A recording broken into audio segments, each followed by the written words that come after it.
ayat 80. Allah Subhanahu wa taala berfirman, "Am yahsabuna anna la nasma'u sirrahum wa najwahum? Bala wa rusuluna ladaihim yaktubun."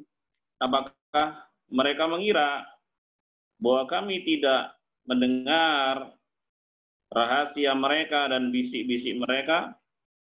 Tentu pasti utusan-utusan kami, yaitu para malaikat, mencatat dan mereka ada di sebelah mereka. Mereka para malaikat itu ada di sebelah mereka. Nah, jemaah sekalian yang dimuliakan Allah, itulah al-hafadhah. Kemudian di dalam sebuah hadis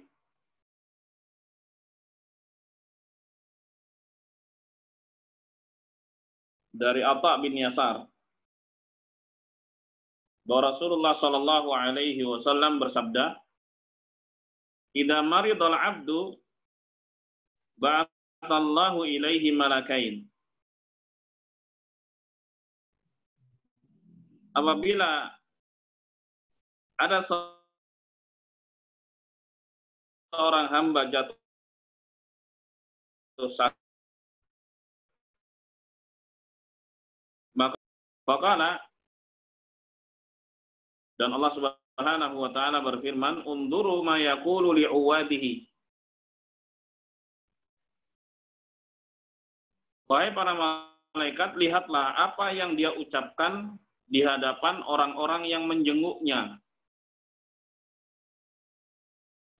Fa in huwa idza ja'uhu hamidallahu wa athna 'alaihi rafa'a dzalika ila Allah wa huwa a'lam. Fayaqulu li 'abdi 'alayya in tawaffaituhu an udkhilahul jannah wa in ana syafaituhu an ubdilahu lahman khairan min lahmih wa daman khairan min damih wa an ukaffira anhu sayyi'atih. Rawahu Malik mursalan wa Ibnu Abi Dunya. Kata Allah Subhanahu wa taala kepada para malaikatnya yang ditugaskan untuk mengawasi dan melihat apa yang dilakukan oleh orang yang sakit tersebut.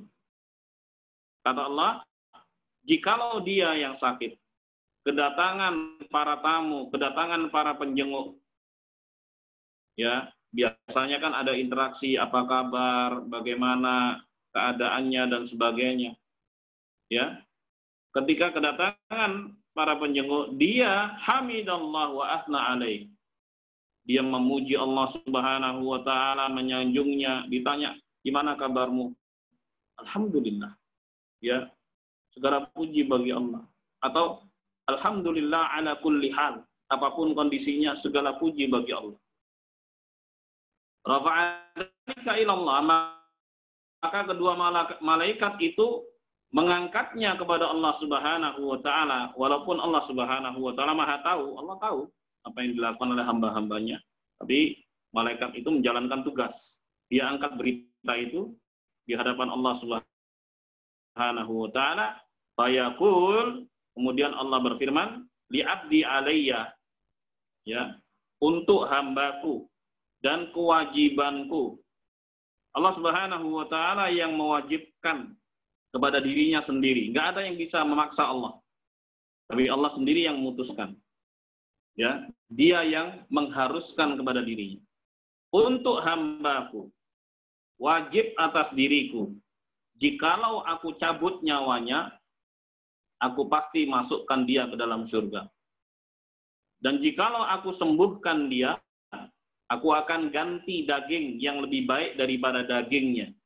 Darah yang lebih baik daripada darahnya. Namanya orang sakit kan. Ya. Biasanya berpengaruh pada dagingnya, berpengaruh pada darahnya. Kalau disembuhkan Allah Subhanahu wa taala, diganti dengan yang lebih baik. Daging yang lebih baik diganti dengan darah yang lebih baik. Dan aku gugurkan dosa-dosanya. Subhanallah. Hadis ini cukup panjang, tapi poin yang ingin diangkat bahwa Allah Subhanahu wa taala juga mengutus malaikat, 2 malaikat untuk menyaksikan apa yang dilakukan oleh hamba ketika dia sakit dan apa respon hamba tersebut ketika dijenguk. Kalau responnya dia tidak mengeluh, ya, dia selalu muji Allah Subhanahu wa taala apapun kondisinya, walaupun dia sedang susah, walaupun dia sedang apalagi seperti kondisi sekarang ini ya. Dia nggak banyak mengeluh. Ya sudah, memang Allah Subhanahu wa taala ya takdirkan begitu ya. Nggak keluh sana, keluh ini, nggak, aduh ini nggak enak, ini nggak enak. Ya, iya ini lagi kondisinya berat sekali ini dan seterusnya macam-macam. Ya. Baik, kalau dia nggak ngeluh, dia puji Allah Subhanahu wa taala apapun kondisinya, maka malaikat itu, kedua malaikat itu mengangkat beritanya di hadapan Allah dan Allah mengatakan, ya, bagi hambaku, dan itu keharusan bagiku. Kalau aku cabut nyawanya, ya, pasti aku masukkan dia ke dalam surga. Kalau aku sembuhkan dia, ya pasti aku akan ganti dagingnya dengan daging yang lebih baik, darahnya dengan darah yang lebih baik, dan aku gugurkan dosa-dosanya. Masya Allah. Jemaah sekalian yang dimuliakan Allah, jadi ya ada malaikat-malaikat yang ditugaskan oleh Allah Subhanahu wa taala, di antaranya tadi al-hafadzah, dia juga yang diperintahkan oleh Allah untuk mengawasi apa respon dari orang yang sakit, orang yang ditimpa musibah, ngeluh nggak dia kepada manusia. Ya. Kalau dia selalu puji Allah Subhanahu wa taala, dia nggak banyak ngeluh, Allah kasih ganjaran yang besar. Allah kasih ganjaran yang besar. Masya Allah, luar biasa. Jemaah yang dimuliakan Allah.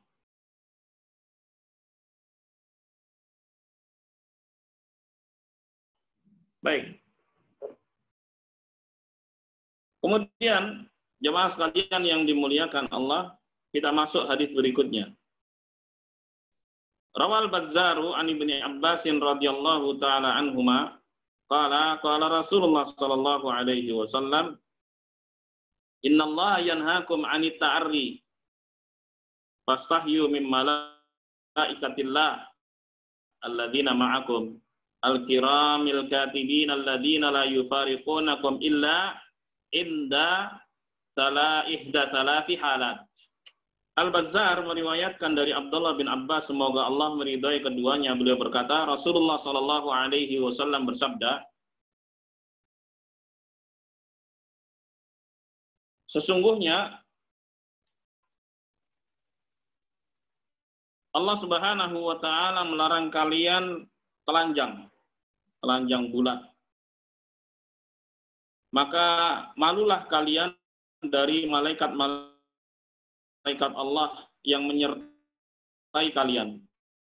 Mereka adalah makhluk yang mulia yang tugasnya mencatat amalan-amalan kalian. Mereka adalah malaikat-malaikat yang tidak meninggalkan kalian kecuali di salah satu dari 3 keadaan.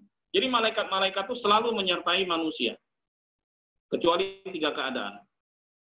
Ya, salah satunya al-ghaid, ketika buang air besar, malaikat itu tidak menyertai kita. Wal janabah, yang kedua ketika junub, malaikat itu dia menyertai kita.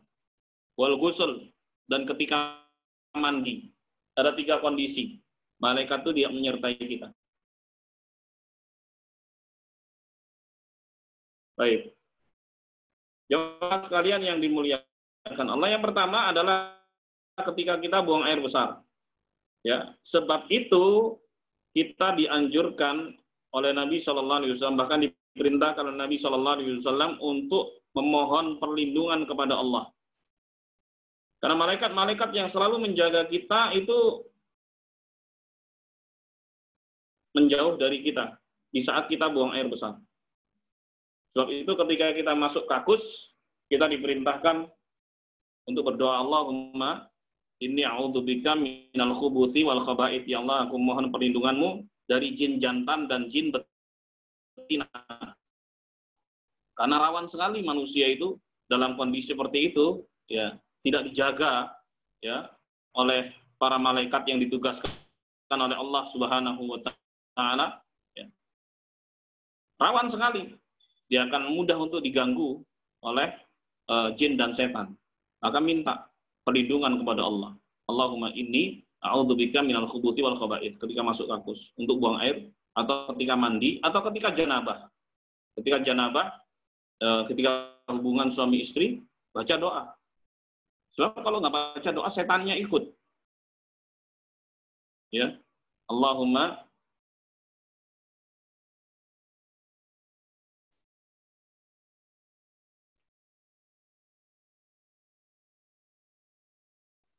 jadi kalau nggak baca doa, setannya akan ikut. Allahumma jannibna syaitan, Allahumma jannibna syaitan wa jannibi syaitan ma razaqtana.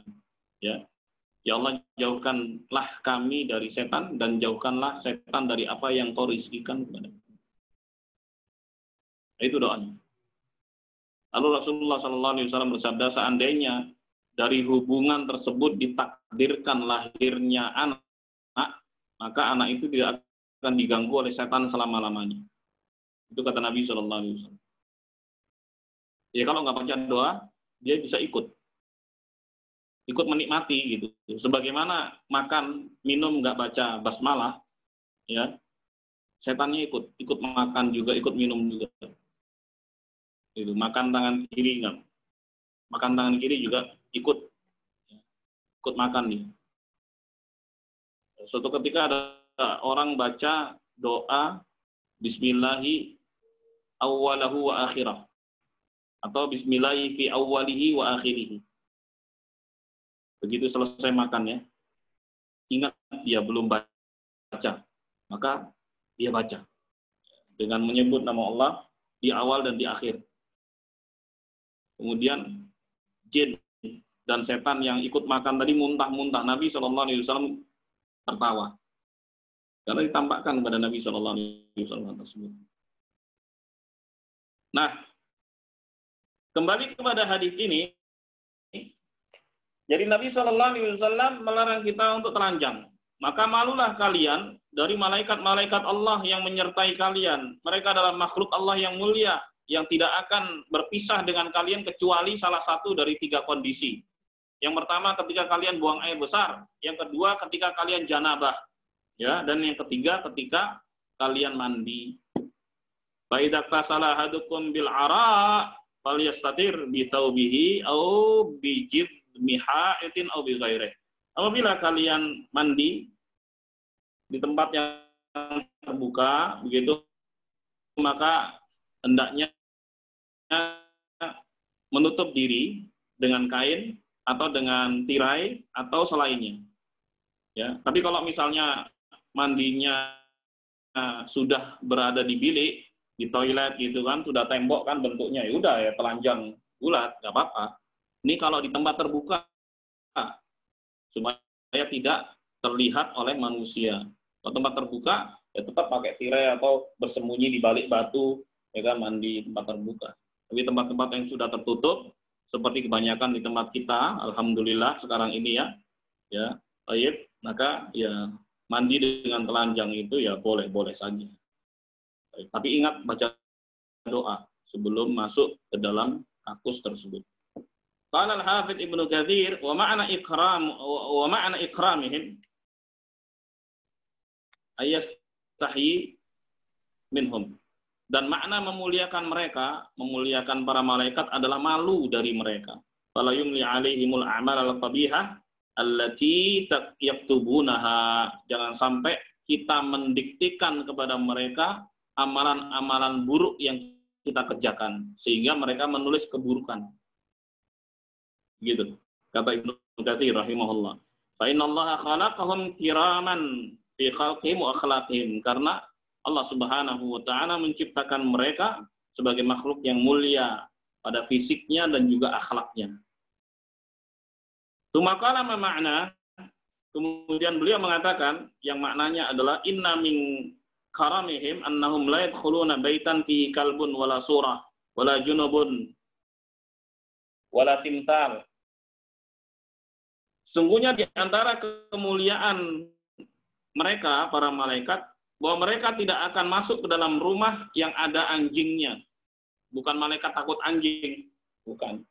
Justru rumah yang nggak dimasuki malaikat ya rugilah yang punya rumah. Begitu. Jadi malaikat rumah yang ada anjingnya nggak dimasuki malaikat. Wala surah, gambar bernyawa. Ya, foto-foto juga termasuk di dalamnya, gambar bernyawa kan. Tayyib, itu nggak dimasuki malaikat. Nah, coba tuh dicek tuh kira-kira ada nggak tuh gambar-gambar bernyawa. Ya, wala junub, kemudian yang junub juga dalam kondisi junub mereka menjauhkan. Wala timsal, patung juga. Patung-patung, yang ada patung-patungnya, nah itu nggak dimasuki malaikat.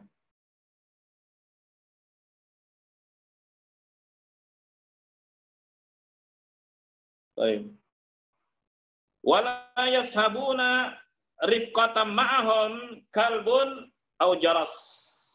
Dan mereka tidak akan menemani kalau orang-orang tersebut bersama anjingnya dan bersama loncengnya.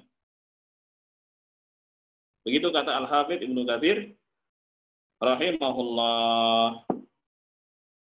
Jemaah sekalian yang dimuliakan Allah, fi hadzal hadits an-nahyu 'anit ta'arri hatta wa in kana al-insan khaliyan bi nafsihi wa la ahad yushahidu.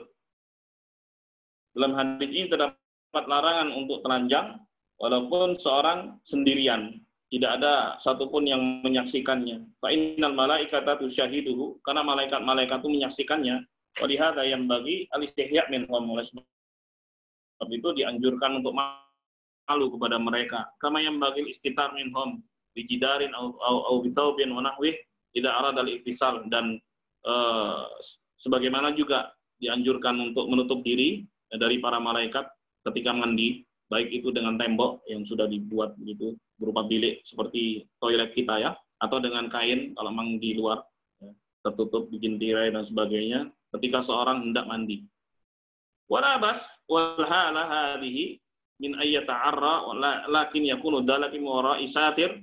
Boleh seorang untuk telanjang ya ketika mandi kalau memang di dalam bilik gitu kan mandi dia. Wala isafil fadha duna sitrin, dan bukan di tanah terbuka tanpa tirai. Kalau tanah terbuka ya paling enggak adalah tirai.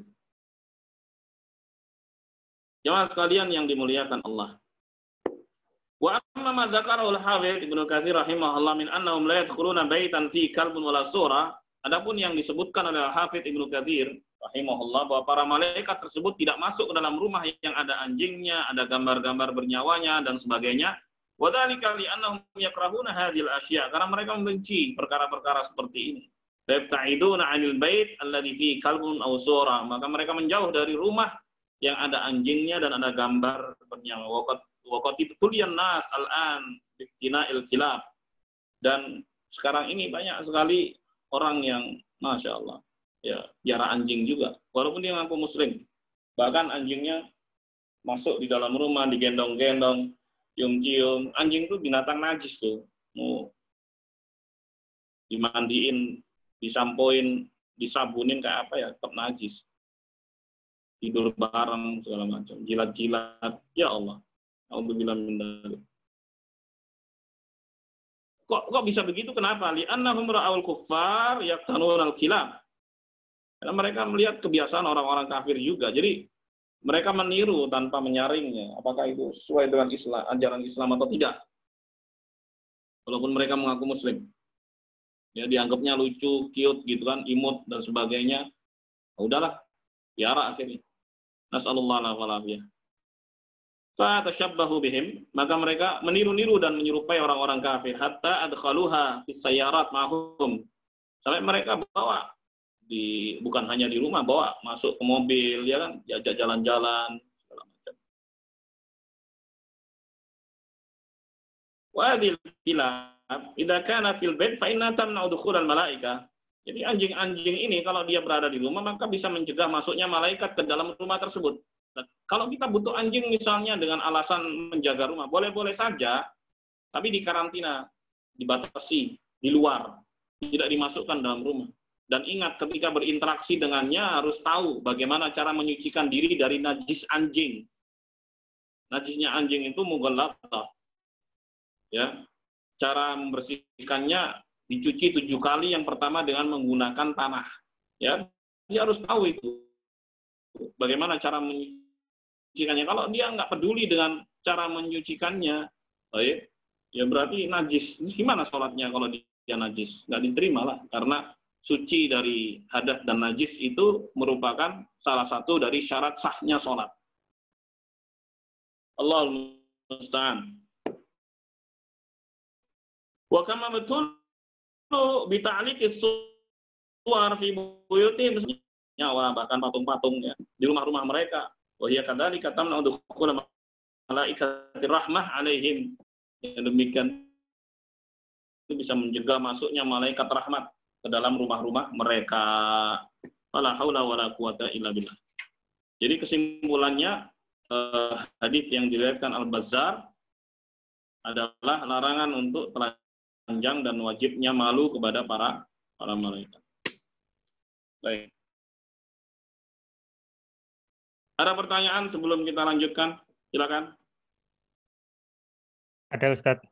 Assalamualaikum, Ustadz. Ayo. Waalaikumsalam. Pak Nawawi, silakan. Ustadz, ada 2 pertanyaan. Semoga bisa dijawab. Yang pertama adalah setelah kita keluar kamar mandi kan diajarkan untuk doanya itu kan ghufronaka ya Ustadz ya, atau ghufrullah kayak gitu itu. Boleh disampaikan Ustadz maknanya apa, kenapa setelah keluar dari kamar mandi kita mohon ampun kepada Allah, itu yang pertama. Kemudian yang kedua, terkait dengan gambar bernyawa, itu kan di rumah kita, khususnya itu kan banyak sekali. Kalau mungkin untuk lukisan, itu insya Allah bisa kita minimalisir atau kita hilangkan.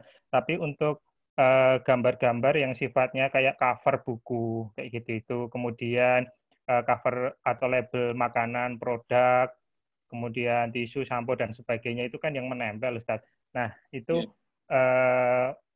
kira-kira bagaimana ya Ustadz untuk mensiasatinya, terutama yang cover buku atau dan yang lainnya, gitu itu. Mungkin itu Ustadz untuk 2 pertanyaan dulu. Terima kasih. Baik, yang pertama, ghufranak, seperti disebutkan para ulama, kenapa kok kita dianjurkan baca ghufranak, yang artinya, ya Allah, aku mohon ampunanmu. Jemaah, sebagaimana seorang berhasil membersihkan dirinya dari kotoran dengan buang hajat tersebut, maka membuat dirinya bersih, ya kan? Bersih fisik. Karena orang nggak bisa buang air itu sakit dia kan. Maka sangat tepat kalau kemudian dianjurkan kepadanya untuk membaca ghufranak, ya, yang isinya permohonan ampunan kepada Allah Subhanahu wa taala dari dosa-dosa, sehingga tercapai kebersihan lahir batin. Ya. Lahiriahnya bersih karena dia bisa buang kotoran, alhamdulillah, batinnya juga bersih dengan dosa-dosa diampuni oleh Allah Subhanahu wa taala. Itu yang disebutkan oleh sebagian ulama. Baik. Kemudian yang kedua tentang gambar-gambar yang ada di koran atau di produk-produk ya seperti makanan, minuman dan sebagainya. Baik, maka itu gambar-gambar dihinakan, dia tidak ada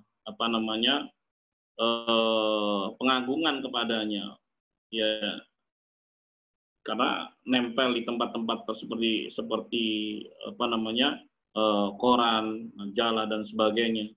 Baik, Pak, insya Allah yang demikian tidak mengapa. Wallahu a'lam bishawab. Yang dimasalah adalah kalau digantung kemudian diagungkan, dimuliakan dan sebagainya, jadi masalah. Allah musta'an. Karena ada unsur pengagungan terhadapnya. Demikian. Ada lagi jamaah? Assalamualaikum, Dua saja ya, nanti kita sambung lagi. Satu lagi sebelum dilanjutkan, silakan. Ya, syukran, Ustaz.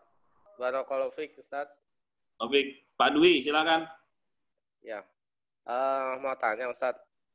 Saya pernah dengar suatu kajian, apakah benar malaikat rizki terutama itu dalam sehari datang ke kita untuk mengecek rizki kita itu masih ada atau tidak, itu sehari 3 kali. Itu apakah benar? Apakah ada dalilnya, Ustadz? Terus yang kedua, nyambung yang pertanyaan tadi, Ustadz, yang terkait gambar-gambar bernyawa ya. Ini qadarullah kan anak-anaknya masih kecil-kecil. Nah, apakah yang dimaksud gambar bernyawa ini termasuk gambar yang buatan manusia? Misal zaman sekarang kan ada mobil-mobil yang bisa ada matanya gitu-gitu, Ustadz. Kayak boneka gitu, apakah juga termasuk dalam larangan tadi, Ustadz? Syukran. Baik, sebelum saya jawab, ada adzan udah berkumandang ya, kita simak sebentar ya, 2 menit atau 3 menit. Kita tunggu ya.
Baik, jamaah sekalian yang dimuliakan Allah. Adapun pertanyaan pertama, bahwa malaikat itu 3 kali sehari nengok apakah seorang hamba itu ada rizkinya atau tidak, maka saya belum pernah dengar hadis dari Nabi SAW seperti itu.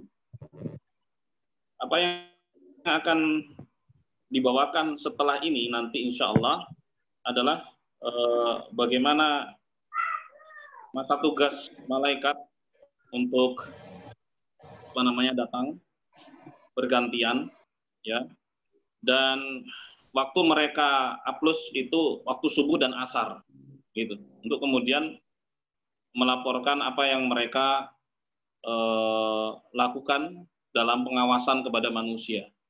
Jadi itu yang ada beritanya.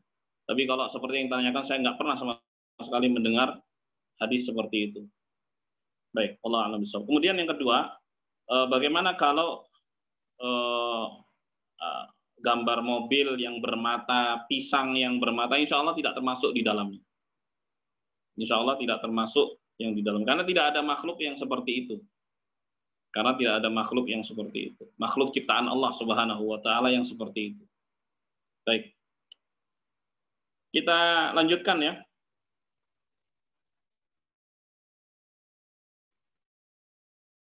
Dan perlu saya sampaikan di sini sebelum saya lanjut, itu dilaksanakan di awal waktu, kecuali sholat isya. Ya, kecuali sholat isya. Maka yang afdol dilakukan adalah di akhir waktu. Di akhir waktu itu kapan? Di akhir waktu itu ada dua pendapat, sepertiga malam pertama atau pertengahan malam. Jadi semakin malam itu semakin baik kalau memang dilakukan berjamaah. Dan kondisi seperti ini memungkinkan buat kita untuk mengundurkan pelaksanaan tutup ya. Kebanyakan kita tinggal di zona merah, ya kan? Baik. Jadi kita bisa menunda pelaksanaan waktu sholat Isya untuk mendapatkan afdaliyahnya, keutamaannya. Demikian. Jadi ini penting untuk disampaikan supaya nggak salah paham ya. Baik. Terus sepertiga malam pertama itu jam berapa? Itu pertanyaannya. Jadi kalau malam itu mulai maghrib jam 6, subuh jam 4:30, berarti kan 10 jam setengah. Dibagi 3, berarti 3 jam setengah. Baik. Jadi waktu terakhir Isya bagi pendapat yang mengatakan sepertiga malam pertama, berarti waktu Isya itu berakhir jam 9.30. Karena tenggelamnya matahari jam 6. Baik. Bagi pendapat yang kedua adalah di pertengahan malam. Jadi 10 jam setengah dibagi 2 menjadi 5 jam seperempat. Sehingga pertengahan malam adalah jam 11 seperempat atau setengah 12-an. Gitu.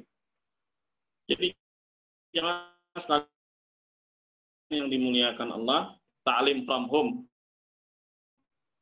Ya, orang lain sebut work from home. Nah, sekarang ta'lim from home. Ya, insya Allah kita bisa melaksanakan sholat Isya setelah ta'lim, insya Allah. Ya, dan insya Allah mendapatkan keutamaan tambahan. Jemaah sekalian yang dimuliakan Allah. Baik. Hadis berikutnya, warawa Malikun wal Bukhari wa Muslim an Abi Hurairah radhiyallahu ta'ala anhu. Anna Rasulullah sallallahu alaihi wasallam qala yata'aqabuna fikum malaikatun bil-lail wa malaikatun bin-nahar wa yajtami'una fi salatil fajr wa salatil 'asr. Al-Imam Malik, Al-Bukhari dan Muslim meriwayatkan dari Abu Hurairah, semoga Allah meridainya, bahwa Rasulullah SAW bersabda, ya, bergantian bertugas untuk mengawasi kalian, malaikat-malaikat malam dan malaikat-malaikat siang, dan mereka bertemu di sholat subuh dan sholat asar. Tsumma ya'luju ilaihi alladziina batu fikum fas'aluhum wa huwa a'lamu kaifa taraktum ibadi. Kemudian malaikat yang bertugas di malam hari mencatat dan mengawasi kalian, ya, itu naik menghadap Allah Subhanahu wa taala untuk melaporkan. Kemudian Allah Subhanahu wa taala bertanya kepada mereka, padahal Allah Subhanahu wa taala Maha tahu. Pertanyaannya, bagaimana kalian meninggalkan hamba-hambaku? Fayaqulun, maka para malaikat itu menjawab, taraknahum wa hum yusallun wa atainahum wa hum yusallun. Ya, kami tinggalkan mereka dalam keadaan sholat dan kami datang kepada mereka dalam keadaan sholat. Sebab itulah Nabi SAW menganjurkan untuk jaga dua sholat ini. Sholat subuh dan sholat asar. Sholat subuh dan sholat asar. Baik. Wa fi riwayatin anna Abu Hurairah radhiyallahu anhu qala iqra'u syi'tan wa Qur'an al-fajr inna Qur'an al-fajr kana mashhuda. Surat Al-Isra ayat 78. Dalam riwayat yang lain Abu Hurairah radhiyallahu anhu berkata, bacalah jikalau mau dan salat subuh. Sesungguhnya salat subuh itu disaksikan. Surat Al-Isra ayat 78. Jemaah sekalian yang dimuliakan Allah, ya. Hadis ini berbicara tentang malaikat-malaikat yang mengawasi dan mencatat amalan manusia, dan di antara tugas mereka adalah menjaga amalan-amalan Bani Adam. Nggak ada yang luput satupun. Karena Allah Subhanahu wa taala mengutus mereka kepada manusia di bumi untuk mencatat apa saja yang diperbuat oleh anak Adam, yang baik ataupun yang buruk. Yang baik ataupun yang buruk. Baik itu ucapan juga ataupun perbuatan. Nah, jemaah sekalian yang dimuliakan Allah, seperti yang Allah firmankan dalam surat Qaf ayat 18 yang sudah saya sampaikan dari mayal fitu min qaulin illa ladaihi raqibun atid. Tidaklah hamba itu berucap sesuatu melainkan di sisinya ada malaikat yang selalu mengawasi dan mencatat. Surat Qaf ayat 18.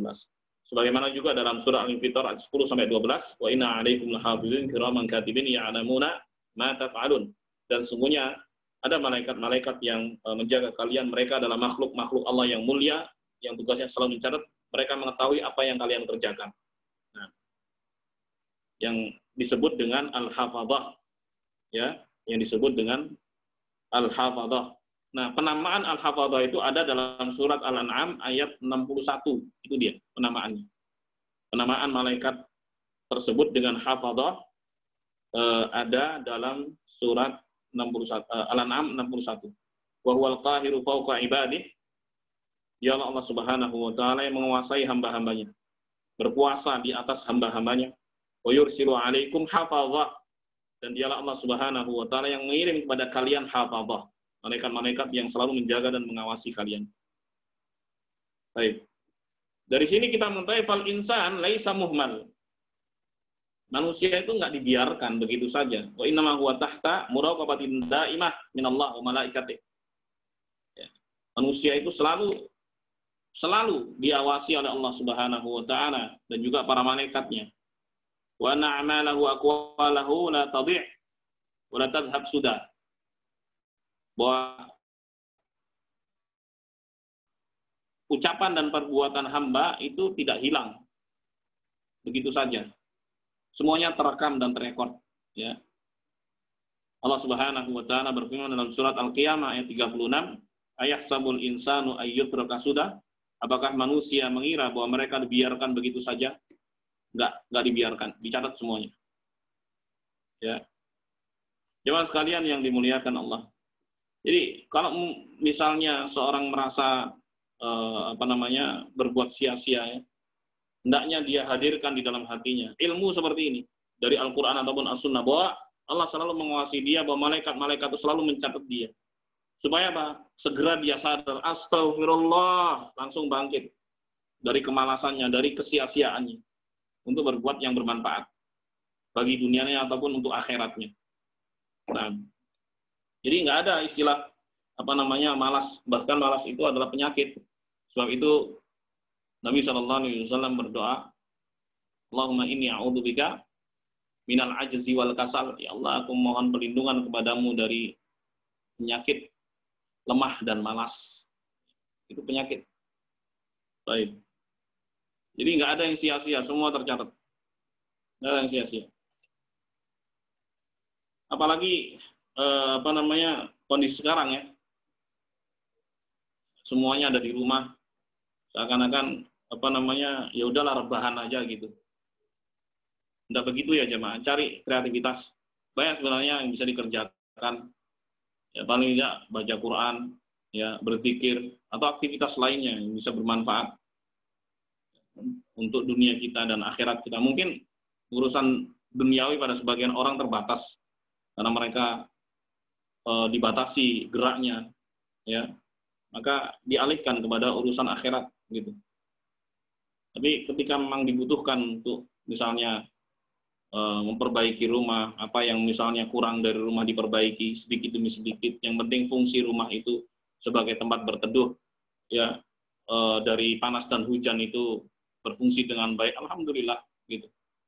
Sambil mohon pada Allah Subhanahu wa taala, kemudian sholat sunnah, ya, sholat wajib tentunya. Maka insya Allah tidak ada yang sia-sia bagi muslim. Dia akan selalu berusaha mencari hal-hal yang positif. Baik. Jemaah sekalian yang dimuliakan Allah, adapun makna ucapan Nabi sallallahu alaihi wasallam, yata'aqabuna fikum malaikatun bil-lail wa malaikatun bin-nahar, akan silih berganti datang kepada kalian malaikat yang bertugas di malam hari dan malaikat yang bertugas di siang hari. Haitsu la tamdi fatra minal waqt takhlu min haula'il hafadha. Ya, tidak ada waktu pun yang terbuang sama sekali dari malaikat-malaikat yang selalu menjaga dan mengawasi manusia. Nggak ada satupun waktu yang terbuang dan tersisa. Ya. Waktu demi waktu itu selalu dalam pengawasan. Dalam pengawasan. Pas A+ pun dalam pengawasan. Diawasi. Pas mereka bergantian tugas, itu nggak ada waktu yang long dan kosong. Dipastikan. Baik. Watastami'u malaikatul lail ma malaikatin nahar fi salatil fajr wa yahdurunaha. Dan malaikat malam dan malaikat siang bertemu di salat subuh dan mereka hadir. Oleh sebab itu Allah berfirman, wa Qur'anal fajr inna Qur'anal fajri kana masyhuda, dan salat subuh. Sesungguhnya salat subuh itu disaksikan oleh para malaikat. Nah, jemaah sekalian yang dimuliakan Allah. Kemudian Nabi SAW mengatakan, "Tsumma ya'ruju ilaihi alladziina batu fikum." Kemudian malaikat yang bertugas di malam hari naik menghadap Allah Subhanahu wa ta'ala. Fihi dalil ala itsbatil ululillahi Subhanahu wa ta'ala. Ini merupakan dalil yang menunjukkan akan ketinggian Allah Subhanahu wa ta'ala. Allah memiliki sifat tinggi. Tinggi berada di atas makhluknya. Wa yas'adul malaikatul ladzina tahat muhimmatuhum ila Allah Ta'ala. Maka naiklah malaikat-malaikat yang selesai tugasnya untuk menghadap Allah Subhanahu wa ta'ala. Adapun sabda Nabi sallallahu alaihi wasallam, fa yas'aluhum wa huwa a'lam. Kemudian Allah bertanya kepada mereka padahal Allah Maha tahu. Yas'aluhum subhanahu wa ta'ala su'ala takririn wa syahadah. Jadi pertanyaan Allah ini bentuknya adalah pembenaran, takrir, wa syahadah. Bentuknya persaksian. Bukan karena Allah nggak tahu. Wa illa fa subhanahu wa ta'ala ya'lamu halahum wa la yakhfa 'alaihi syai' min amrihim. Karena Allah Subhanahu wa ta'ala tahu persis keadaan mereka hamba-hamba Allah semuanya dan tidak tersamar sedikit pun bagi Allah Subhanahu wa ta'ala. Lalu Allah berkata kepada para malaikatnya, "Kaifa taraktum ibadi?" Bagaimana kalian meninggalkan hamba-hambaku? Yas'alul subhanahu wa ta'ala alladziina sa'idu ilaihi kaifa taraktum ibadi, fa hadha su'alu takrin wa istishhad li malaikah ala a'mali bani Adam. Jadi pertanyaan ini merupakan pertanyaan berbentuk takrir dan istishhad. Ya, apa yang kalian saksikan? Gitu. Untuk membenarkan. Apa yang kalian saksikan? Allah sudah tahu. Yang dilakukan oleh hambanya Allah tahu. Bahkan yang dilakukan malaikatnya juga Allah tahu kok. Gitu. Apa yang kalian saksikan? Bagaimana kalian tinggalkan hamba-hambaku? Baik. Agar mereka juga menjadi saksi. Ya, atas amalan hamba tersebut. Wa qaluhu fa yaquluna taraknahum wa hum yusallun wa atainahum wa hum yusallun. Kemudian mereka menjawab, kami tinggalkan mereka dalam kondisi salat dan kami datangi mereka dalam kondisi salat. Masya Allah, ini persaksian malaikat kepada mereka yang menjaga salat subuh dan salat asar.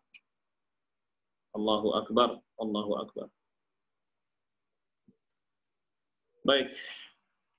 Ada pertanyaan lagi jamaah, silakan. Sebelum pindah lagi ke hadis berikutnya. Silakan, dibatasi 2 saja.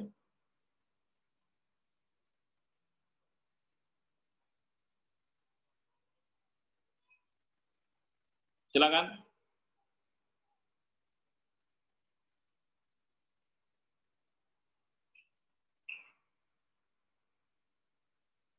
Tidak ada ya?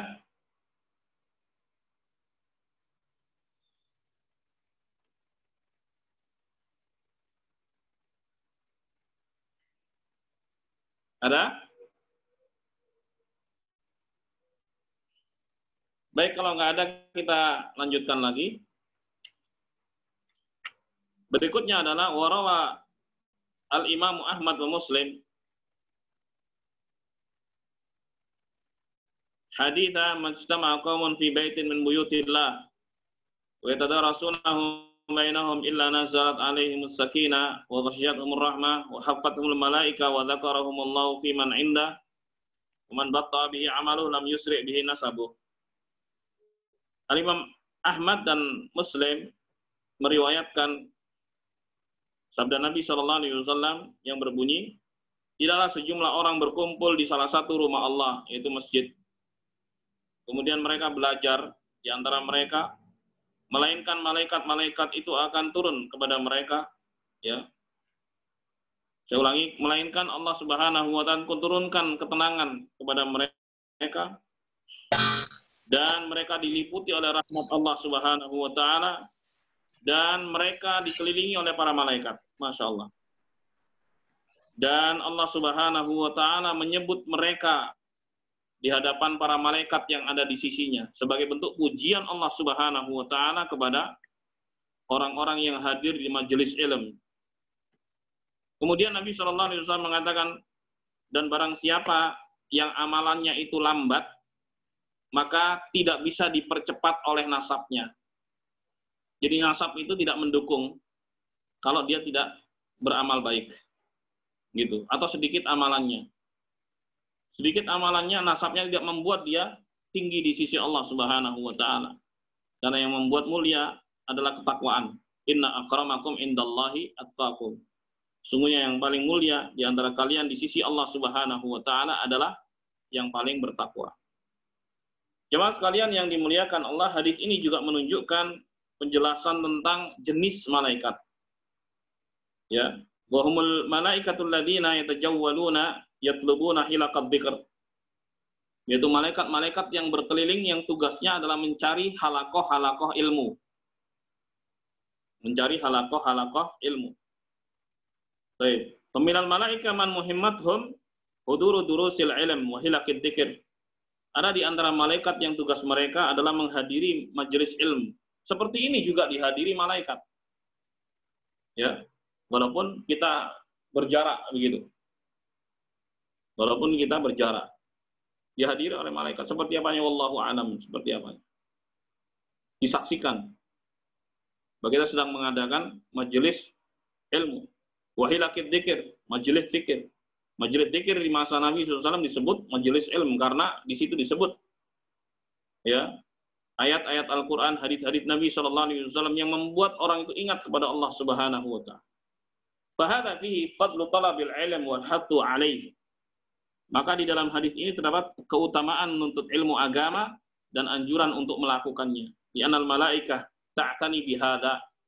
Karena para malaikat itu memberikan perhatiannya kepada usaha seorang dalam menuntut ilmu agama. Wa tabhathu an wa ta'ti ilaih. Dan para malaikat mencarinya dan mendatanginya. Subhanallah. Subhanallah, keutamaan dari Allah Subhanahu wa taala. Adapun sabda Nabi sallallahu alaihi wasallam, "Majtama'a qaumun fi baitin min buyutillah." Tidaklah sekelompok orang berkumpul di salah satu rumah Allah. Yang dimaksud adalah masjid. Ya, wa hadza fi anna ta'limal ilm yanbaghi an yakuna fil masajid. Di sini terdapat anjuran bahwa ta'limul ilm, ta'lim ya, itu dianjurkan di masjid. Anjuran. Afdal di masjid. Ya nau tahduruhul malaika, karena dihadiri oleh para malaikat. Wa qad yahduruhu tullabul ilm wal awam fastafiduna min hadhihi durus. Demikian pula dihadiri oleh para faedah dari pelajaran yang disampaikan. Gitu. Macam-macam, bisa ngambil 90%-nya, 70%-nya, 50%-nya, atau 10%-nya, atau 5%-nya. Sambil ngantuk misalnya. Ya nggak apa-apa, yang penting dapat gitu. Duduknya seorang di majelis ilmu walaupun ngantuk-ngantuk itu dapat keutamaan. Tapi bukan berarti cari tempat untuk tidur gitu, itu salah. Harus niatnya itu disiapin, ya. Ya. Karena memang kondisi orang dalam menuntut ilmu macam-macam. Ada yang sekedarnya saja, ada yang semangat tinggi, ya. Macam-macam. Karena keutamaannya besar. Baik, bahwa Baitus Sakinah dan masjid itu adalah rumah yang penuh ketenangan, warahmah dan rahmat, wa ma'wa al-malaika dan tempat tinggal malaikat. Ya, bikhilaf ma idza ma uqimat dars fi ghairil masjid. Berbeda kalau pelajaran itu dilakukan di selain masjid. Fa innahu taqillu ahammiyatuh wa yafqadu hadhihi sifah. Ya, maka akan berkurang nilainya. Walaupun tetap bernilai ya. Karena Nabi SAW juga memberikan pelajaran terkadang di rumah. Ya, Aisyah juga memberikan pelajaran dari rumahnya. Baik, tapi yang afdol memang di masjid. Tapi dalam kondisi-kondisi tertentu seperti sekarang ini, apakah kita mendapatkan afdoliyah sebagaimana kita nggak belajar di masjid? Iya, jawabannya. Ya. Karena kondisi seperti ini kondisi darurat. Bahkan kita aja nggak sholat 5 waktu di masjid, sholatnya di rumah. Bahkan kita juga, sebagian kita ya, nggak sholat Jumat di masjid diganti dengan duhur, di zona merah tentunya. Kalau yang di zona masih hijau, ya silakannya Jumatan, nggak apa-apa. Tetap wajib untuk Jumatan di masjid. Tapi kalau zona merah jangan. Mengikuti protokol lah. Protokol yang telah ditentukan oleh pemerintah. Nah, apakah yang kita lakukan yang mestinya sekarang ini di masjid? Ya. Kemudian kita masih bisa mendapatkannya? Ya. Kita masih mendapatkannya. Sebagaimana hadis-hadis dari Nabi Shallallahu Alaihi Wasallam. Baik.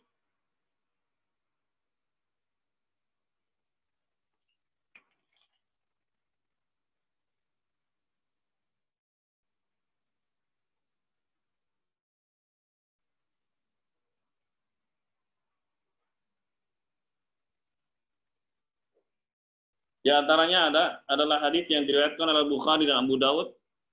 Ya. Nabi SAW bersabda, "Idza maridal 'abdu aw safar, kutiba lahu mithlu ma kana ya'malu muqiman shahihan."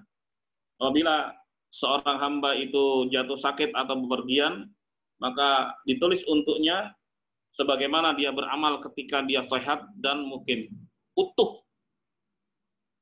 Ya. Seperti kondisi sekarang ini, walaupun kita sehat tapi terpaksa harus berada di dalam rumah, nggak keluar, ya, dihukumi seperti orang sakit. Seperti orang sakit, dalam rangka menghindar dari wabah. Pahalanya sama dengan yang belajar sama. Ya, pahalanya sama. Sebab biasanya ini kita lakukan di mana? Di masjid. Masya Allah. Jemaah sekalian yang dimuliakan Allah.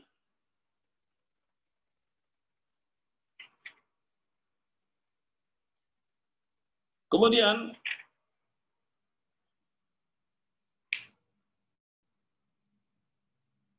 anjurannya fayam bagi ayyu'lan al-ilmu wa la yukhazzan. Dan hendaknya ilmu itu diumumkan dan tidak ditutup. Ya. Tidak disimpan, disebarkan. Seorang punya ilmu disampaikan, yuk belajar, yuk belajar. Anjuran untuk berdakwah, ngajak orang. Dakwah itu kan ngajak. Ya, kalau sifat ajakannya berupa usaha untuk menunjukkan yuk hadir di sini yuk, itu sudah bagian dari dakwah. Baik, bagian dari dakwah. Sebarkan, berpahala juga. Mandalla ala khairin kafa'ilih. Siapa yang menunjukkan kepada kebaikan, maka pahalanya sama seperti orang yang melakukan kebaikan tersebut. Baik.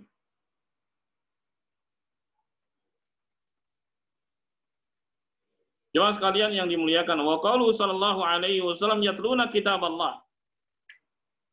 Adapun sabda Nabi sallallahu alaihi wasallam, mereka yang hadir di masjid itu membaca kitab Allah, yaitu Al-Qur'an.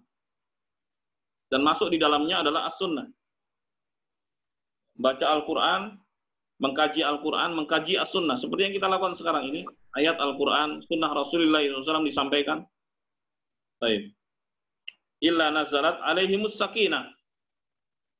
Ya. Melainkan akan turun kepada mereka ketenangan. Jadi apa yang kita lakukan ini membawa ketenangan. Allah yang kasih ketenangan kepada kita. Masya Allah, luar biasa.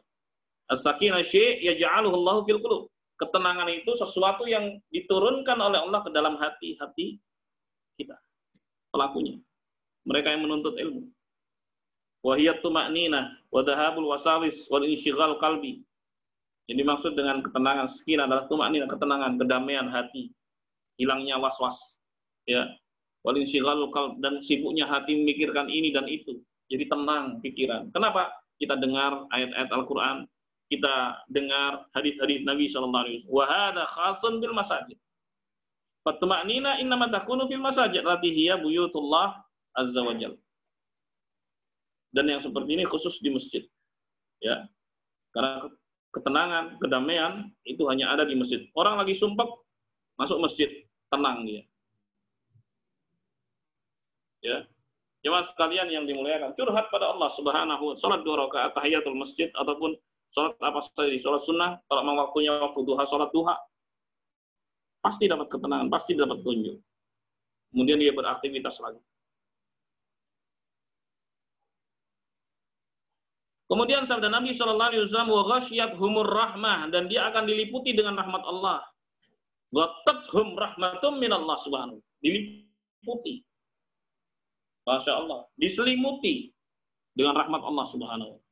Wa hadhi faidatun thaniyah min faid ijtima' fi buyutillah azza wa jalla.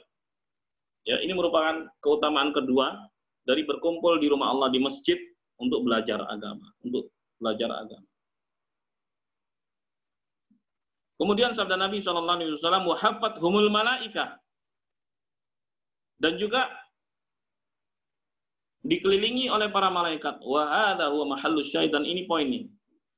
Poinnya ini kita bicarakan tadi. Bahwa ada di sana malaikat-malaikat yang mencari majelis-majelis ilmu, kemudian mereka hadir. Aitu innal malaikat tuhid bihaulai mustami'ina fi buyutillahi azza wa jalla, di mana para malaikat datang dan mengelilingi mereka yang kumpul di masjid untuk belajar agama. Wa tatahallaq ma'hum, kemudian melingkar bersama mereka, hadir bersama mereka. Wa ma'azam an tuhita malaikatur rahman wa tajlis fi hilaqid dzikr ba'dama yanziluna minas sama' wa yubhatsuna fil ard. Masya Allah. Ini jelas bentuk pemuliaan yang luar biasa ya bagi para penuntut ilmu. Ya, di mana para malaikat Allah Subhanahu wa taala duduk di situ, ikut hadir di situ. Mereka yang turun dari langit kemudian mencari-cari majelis-majelis ilmu di bumi. Fa idza wajadu hilaqad dzikr, ketika mereka mendapati adalah halaqah ilmu, qalu halummu, mereka mengatakan ayo ke sini, ila bughiyatikum, kepada tujuan kalian, sebagaimana kalian diperintah oleh Allah Subhanahu wa taala. Waji'una wa yuhibbuna bihim ila sama'id dunya kama jaa fil hadits. Kemudian mereka datang dan mereka berkumpul ya. Dan kumpulnya mereka terus sampai ke langit dunia sebagaimana dalam hadis. Hadis yang dikeluarkan oleh Imam Ahmad dalam Musnadnya, Al-Bukhari dan Muslim dari hadis Abu Hurairah. Jadi yang menghadiri majelis ilmu, malaikatnya itu kumpul sampai ke langit dunia yang hadir itu. Subhanallah.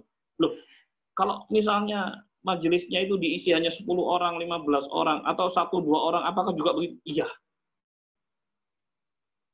Keutamaan menuntut ilmu. Jadi jangan dikira hanya, sedikit, enggak, malaikat banyak.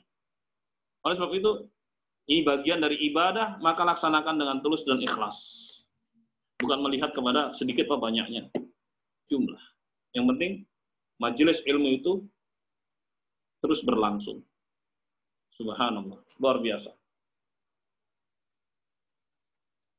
Jemaah sekalian yang dimuliakan Allah, wa amma ulaika alladzina yalhun wa yal'abun wa yughunnun, adapun mereka yang nyanyi-nyanyi, bermain-main, menghabiskan waktunya dengan rebahan apa segala macam sia-sia, faula tahduruhumus syayatin, maka mereka didatangi oleh setan.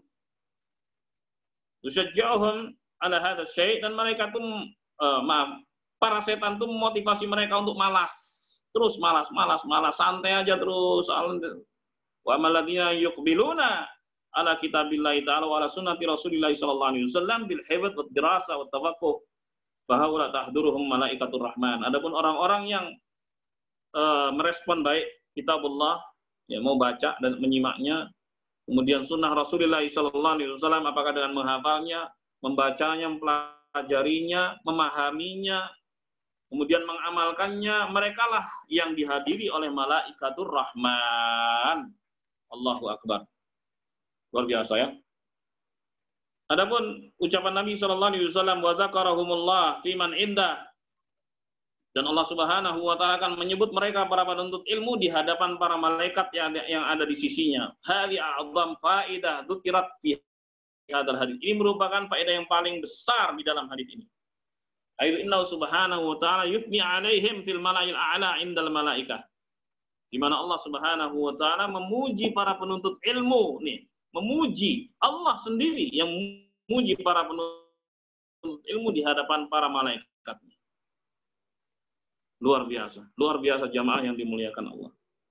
Kemudian Nabi sallallahu alaihi wasallam mengatakan di penutup hadis, faman batta'a bihi 'amalu lam yusri' bihi nasabuh.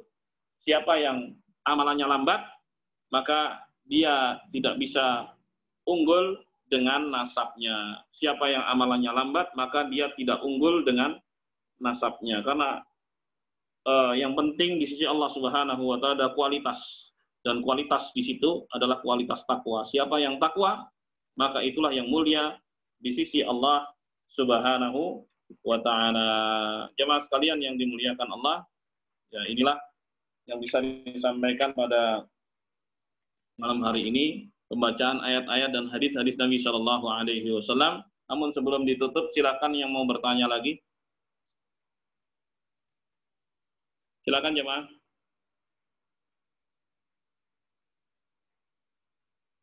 Assalamualaikum Ustaz. Van, nanya lagi Ustaz. Waalaikumsalam. Silakan.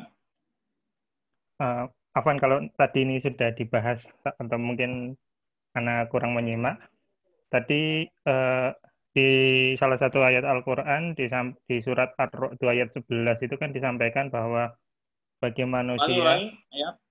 Di surat Ar-Ra'd ayat 11. Ar-Ra'd ayat 11. Kenapa itu? Itu kan tadi disampaikan bahwa bagi manusia ada malaikat-malaikat yang selalu mengikutinya bergiliran di muka, di belakang, dan mereka menjaga atas perintah Allah. Nah, ketika manusia ini dalam penjagaan malaikat, kemudian juga ada setan yang selalu menggoda manusia, kayak gitu itu. Nah, ini peran malaikatnya seperti apa ya, Ustaz ya? Afwan ini. Jadi, ketika manusia sudah dijaga sama malaikat kayak gitu itu untuk selalu taat kepada Allah, tapi manusia itu juga bisa terjerumus ke dalam kemaksiatan atau sifat-sifat yang tadi disampaikan, ada malas dan sebagainya. Nah, ini mohon penjelasannya Ustaz.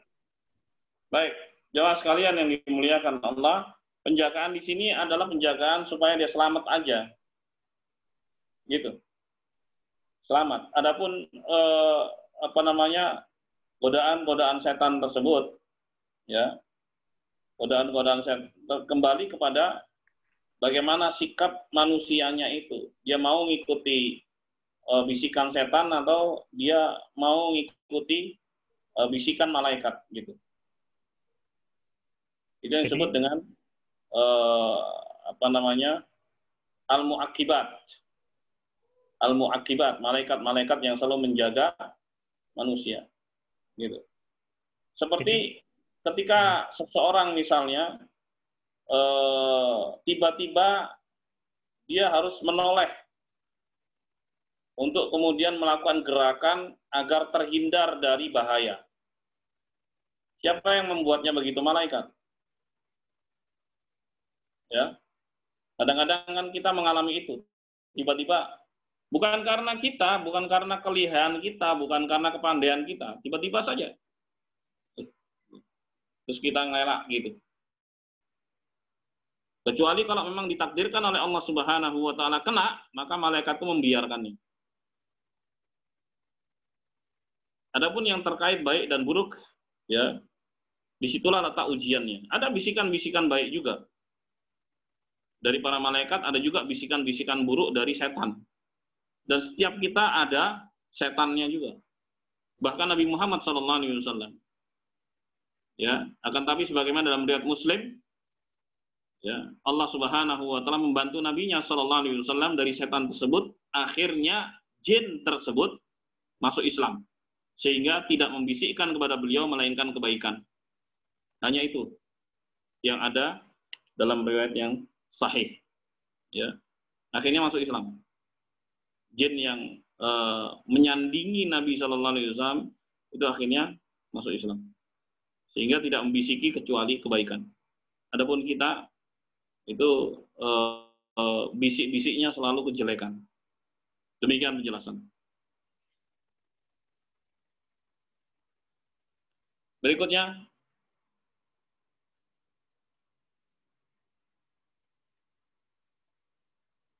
Silakan.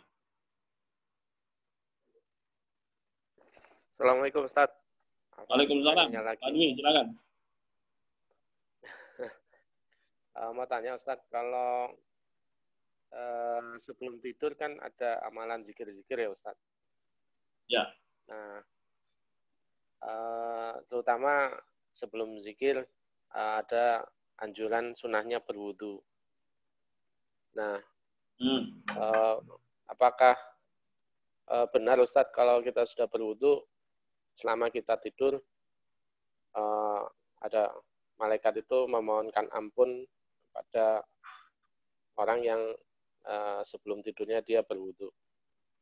Itu satu Ustadz. Terus yang kedua, kadang setelah berzikir tadi meskipun kita sudah berzikir, ya salah satunya ada beberapa ayat kursi, terus kemudian 3 qul, terus kemudian ayat Al-Baqarah yang terakhir kalau nggak salah, terus ada zikir yang Allahumma aslamtu nafsi ilaika, itu kadang di tidurnya masih ada mimpi buruk gitu Ustaz. Nah itu gimana ya Ustaz? Maksudnya kadang kita berzikir pengennya ya tidur biasa, tidak ada mimpi buruk. Tapi kadang masih ada mimpi buruk. Nah itu apakah zikir kita maksudnya lafazannya salah atau gimana ya Ustaz? Nah, jazakallah. Baik. Jamaah sekalian yang dimuliakan Allah,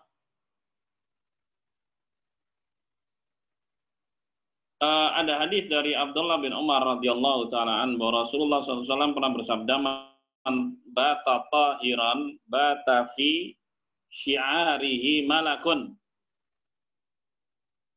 Falam yastayqidh illa qala al-malak, Allahumma ighfir li 'abdika fulan, fa innahu bata tahiran." Man bata tahiran, siapa yang tidur dalam kondisi suci, maka malaikat akan bersamanya di dalam pakaiannya.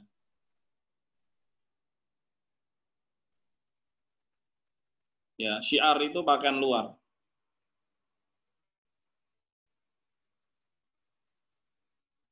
Falam yastayqidh illa qala al-malak. Jadi ketika tidur doakan selalu oleh malaikat Allah, fa innahu bata tahiran, karena dia tidur dalam kondisi suci. Tadi diriwayatkan oleh Ibnu Hibban dan disahihkan Syekh Al-Albani dalam Sahih Targhib wa Tarhib. Ya. Jadi betul apa yang disampaikan tadi. Terus kalau misalnya masih mimpi buruk, bisa jadi ada yang kelewat gitu. Bisa jadi ada yang kelewat. Baik, mimpi itu ada 3. Pertama, bunga tidur. Sesuatu yang disukai seorang kemudian kebawa-bawa dalam mimpi, bunga tidur.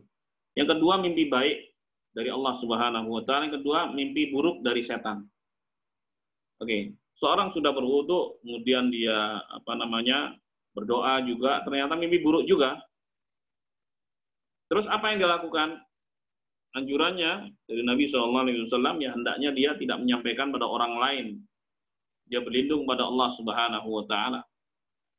Itu aja yang dilakukan. Baik.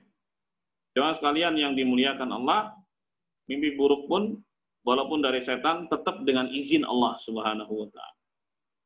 Tetap dengan izin dari Allah Subhanahu wa taala. Tidak ada satupun kejadian ya di langit maupun di bumi lepas dari izin dan kehendak Allah Subhanahu wa taala. Demikian jawabannya. Allahu a'lam bishawab. Jazakallahu khair Ustaz. Berikutnya silakan. Baik. Ada lagi?